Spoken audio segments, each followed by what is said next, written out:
দুরুদ শরীফ এমন এক আমল যা সকল অবস্থায় কবুল। শুধু এক কাজ করুন, দুরুদ শরীফ পড়া শুরু করুন আর দুরুদের দাওয়াত দেওয়া শুরু করে দিন। বিশ্বাস করুন, আপনার সকল ইচ্ছা, সকল বন্ধ কাজ আপনা আপনি হতে শুরু করবে। শুধু দুরুদ শরীফ পড়া শুরু করে দিন, সকল হাজত পূরণ হবে, সকল রোগ থেকে মুক্তি পাবেন। চাইলে কম পড়ুন, কিন্তু প্রতিদিন পড়ুন, আর অবশ্যই পড়ুন। আসসালামু আলাইকুম প্রিয় দর্শক, আজকের গল্পটি দুরুদ শরীফ মিরাক্কেল। এটি নূর আপুর চ্যানেল থেকে নেওয়া। গল্প শুরুর আগে একবার সকলের জন্য দোয়া করে নেই। হে আল্লাহ, ফিলিস্তিনি ভাই বোনদের আপনি হেফাজত করুন। হে আল্লাহ, আমাকে সহ সকল মুমিন মুসলিম ও অবুঝদের আপনি হেদায়েত করুন। হে আল্লাহ, যারা আমার কাছে দোয়া চায়, যারা কষ্টে আছে, যারা তোমার কাছে তাদের প্রিয় জিনিস চায়, তাদেরকে তুমি তা দিয়ে দাও তোমার হাবিবের উসিলায়। হে আল্লাহ, তুমি তো বাদশাহর বাদশাহ, তুমি তো অমুখাপেক্ষী, তুমি সবার দোয়া কবুল করলেও তোমাকে প্রশ্ন করার কেউ নেই, তোমাকে বাধ্য করারও কেউ নেই। আল্লাহ, মেহেরবানি করে সকলের দোয়া কবুল করে নিন আপনার পবিত্রতার উসিলায়। প্রিয় দর্শক, আপনারা চাইলে আপনাদের দোয়া কবুলের গল্প আমার চ্যানেলে শেয়ার করতে পারেন, যাতে আপনার গল্প শুনে অন্য কেউ অনুপ্রাণিত হতে পারে। নিচে কমেন্টে ডিসক্রিপশনে আমার ইমেল আইডি দেওয়া আছে। এই বোন লিখেছেন, আমি তাকে বলে দিয়েছিলাম আমার বাসায় সম্বন্ধ নিয়ে আসতে। আমাদের কষ্ট ভিন্ন ছিল, তবু তার কথায় তার মা রাজি হয়েছিল দেখতে আসবে। কিন্তু তার মা আমাদের বাসায় আসার আগে আমার ব্যাপারে খোঁজ নিয়েছিল, কিন্তু তার বাবা মায়ের আমার ইনফরমেশন পছন্দ হয়নি। আমার অতীতের কথা তারা জেনে যায়, যে আমার এক বিবাহিত লোকের সাথে সম্পর্ক ছিল, যার 2 বাচ্চা ছিল। তারপর তার বাবা মা সরাসরি না বলে দেয়। সে তার বাবা মাকে অনেক বুঝিয়েছিল, কিন্তু তারা মেনে নেয়নি।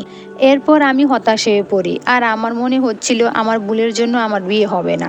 কিন্তু তখন সে আমাকে অনেক ভরসা দিয়েছে। সে বলেছে, চলো আমরা দুজনে মিলে দোয়া করি। তাহাজ্জুদ পড়েই তুমি আমাকে পেয়েছো, হতে পারে তাহাজ্জুদ পড়েই এমন কোনো উসিলা হয়ে যায় যে আমার বাবা রাজি হয়ে যায়।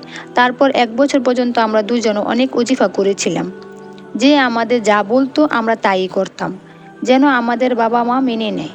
এরপর একদিন নূর আপুর সাথে আমাদের কথা হয়, আর আপু আমাদেরকে দুরুদ শরীফ সম্পর্কে বলে এবং বলেছিল যেন রনাকে দুরুদ শরীফ শামিল হতে। এটি নূর আপুর একটি গ্রুপ। আর সাথে আপু বলেছিল 1,25,000 দুরুদ শরীফ পড়ার কথা। আপু তো 1,25,000-এর কথা বলেছিল, কিন্তু আমরা দুজনে মিলে 3 লাখ দুরুদ শরীফ পড়ি, তাও 2 মাসে। আর সাথে 5 ওয়াক্ত নামাজও। তাহাজ্জুদেও আমরা দুজনে অনেক দোয়া করেছিলাম। এর প্রথম মিরাক্কেল ছিল যে তার নিজের কোনো ইনকাম ছিল না, কিন্তু তার ইনকামের ব্যবস্থা হয়ে যায়, মাশাআল্লাহ। আর দ্বিতীয় মিরাক্কেল হলো, তার বাবা তাকে একদিন বলল, যে মেয়ের সম্বন্ধের কথা তুমি বলেছিলে, চলো আমরা তাদের বাসা সম্বন্ধ নিয়ে যাই। এটা শুনে তো সে অবাক হয়ে গিয়েছিল। এরপর তারা আমাদের বাসায় সম্বন্ধ নিয়ে আসে, আর আমার পরিবারও রাজি হয়ে যায়। এরপর আমি শুকরিয়ার সেজদা আদায় করি, কারণ আমি তো ভেবেছিলাম আমার বিয়েই হবে না।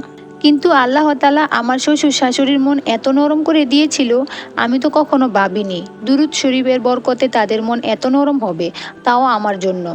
তৃতীয় মিরাক্কেল হলো যে স্বপ্নের বাড়ি আমরা আমাদের জন্য প্ল্যান করেছিলাম, সেটাও তৈরি হতে শুরু হয়েছে, আলহামদুলিল্লাহ। আমি বিয়ের পর সেই ঘরে উঠব, যে ঘর আমাদের দুজনের স্বপ্ন ছিল, আলহামদুলিল্লাহ। আল্লাহ তাআলা আমাদের দুরুদ শরীফের বরকতে এত কিছু দিয়েছেন, আল্লাহর যতই শুকরিয়া আদায় করব ততই কম হবে। আমাদের বিয়ের তারিখও ঠিক করা হয়ে গেছে। এই ভিডিওর পার্ট 2-এ 1,25,000 দুরুদ শরীফ পড়ার নিয়ম শেয়ার করব ইনশাআল্লাহ।